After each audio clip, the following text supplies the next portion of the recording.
Hi! Price Lord. இன்னைக்கு நம்ம என்ன வீடியோ பார்க்க போறோம் அப்படின்னா, ரட்சிப்பு அப்படிங்கிற டாபிக் பத்தி தான் பார்க்க போறோம். ரட்சிப்பு அப்படின்னா என்ன?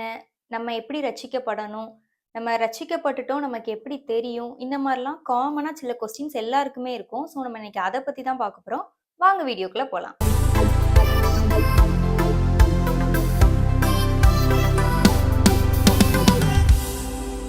ஃபர்ஸ்ட் ரட்சிப்பு அப்படின்னா என்ன அப்படின்னா, நான் மனம் திரும்பிட்டேன் அப்படின்னு சொல்லுவோம் இல்லையா? அத தான் நம்ம ரட்சிக்கப்பட்டுட்டேன் அப்படின்னு சொல்றோம். இது 2க்குமே ஒரே மீனிங் தான். அதாவது நம்ம பாவத்த ஆண்டவர்கிட்ட அறிக்கையிட்டு, நம்ம ஆண்டவருக்குள்ள வர்றத தான் ரட்சிப்பு அப்படின்னு சொல்றோம்.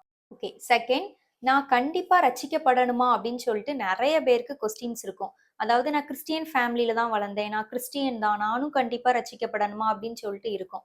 அதுக்கு ஆன்சர் என்ன அப்படின்னா, எஸ்.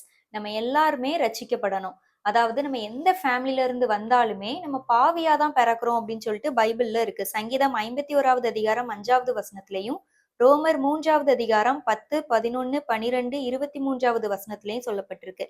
அப்போ நம்ம என்ன பண்ணணும் அப்படின்னா, நம்ம பாவத்த ஏசப்பா கிட்ட அறிக்கையிட்டு, நம்ம எல்லாருமே கண்டிப்பா ரட்சிக்கப்படணும். ஓகே. நெக்ஸ்ட் நான் ரட்சிக்கப்பட்டுட்டேன்னு எனக்கு எப்படி தெரியும் அப்படின்னு சொல்லிட்டு நெறைய பேர் யோசிக்கலாம். நம்ம பாவத்த ஆண்டவர் மன்னிச்சுட்டாரு அப்படிங்கிறத வந்து நம்மளால உணர முடியும் கண்டிப்பா. இப்போ ஃபார் எக்ஸாம்பிள்க்கு உங்களுக்கு மேரேஜ் ஆயிருச்சா அப்படின்னு கேட்டா, ஆமான்னு தான் நினைக்கிறேன், இல்லன்னு தான் நினைக்கிறேன் அப்படின்னு நம்ம சொல்லுவோமா? கண்டிப்பா இல்ல. ஆமான்னா ஆமான்னு சொல்லுவோம், இல்லன்னா இல்லன்னு சொல்லுவோம். அதே மாதிரி தான். நம்ம கூட ஆண்டவர் இருக்கிறத நம்மளால உணர முடியும். ஆண்டவரோட அந்த பிரசன்ஸ வந்து நம்மளால ஃபீல் பண்ண முடியும்.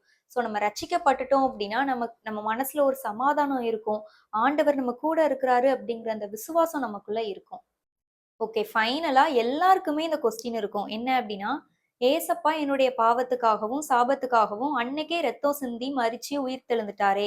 இன்னும் ஜனங்கள் ஏன் பாவத்திலயும், சாபத்திலயும் இருக்கிறாங்க அப்டின்னு சொல்லிட்டு நெறைய பேருக்கு இந்த கொஸ்டின் இருக்கும். அதுக்கு ஆன்சர் என்ன அப்டின்னா, ஆமா. ஏசப்பா நம்முடைய பாவத்துக்காக ரத்தம் சிந்தி மரிச்சு உயிர்த்தெழுந்துட்டாங்க. ஆனா, நம்ம அதுக்கு என்ன பண்ணணும் அப்டின்னா, அந்த பாவ மன்னிப்ப நம்ம பெற்றுக்கொள்ளணும். ஃபார் எக்ஸாம்பிள்க்கு ஒரு ஊர்ல நெறைய ட்ரெஸ் கடை இருக்கும். ஆனா, இன்னும் ட்ரெஸ் இல்லாத சின்ன பிள்ளைங்க இருக்க தான் செய்றாங்க. நெறைய ஹோட்டல் இருக்கும். இன்னும் பசி, பட்டினியினால இருக்கிற ஜனங்கள் இருக்க தான் செய்றாங்க. நெறைய ஹாஸ்பிட்டல் இருக்கு. ஆனா, இன்னுமே நெறைய நோயாளிகள் இருக்க தான் செய்றாங்க. இதே போல தான் ஏசப்பா மதம், ஜாதி, அப்புறம் கலாச்சாரம் இது எதையுமே பார்க்காம எல்லா ஜனங்களுக்காகவும், எல்லா ஜனங்களோட பாவங்களுக்காகவும் ரத்தம் சிந்திட்டாரு.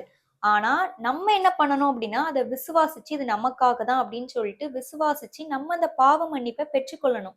அப்பதான் நம்ம என்ன பண்ண முடியும் அப்டின்னா, பரலோக ராஜ்யத்துக்குள்ள பிரவேசிக்க முடியும். ஸோ லாஸ்ட்டா நம்ம ரட்சிக்கப்படணுமா அப்படின்னு கேட்டா, எஸ். கண்டிப்பா ரட்சிக்கப்படணும். அப்பதான் நம்ம பரலோக ராஜ்யத்துக்கு போக முடியும்.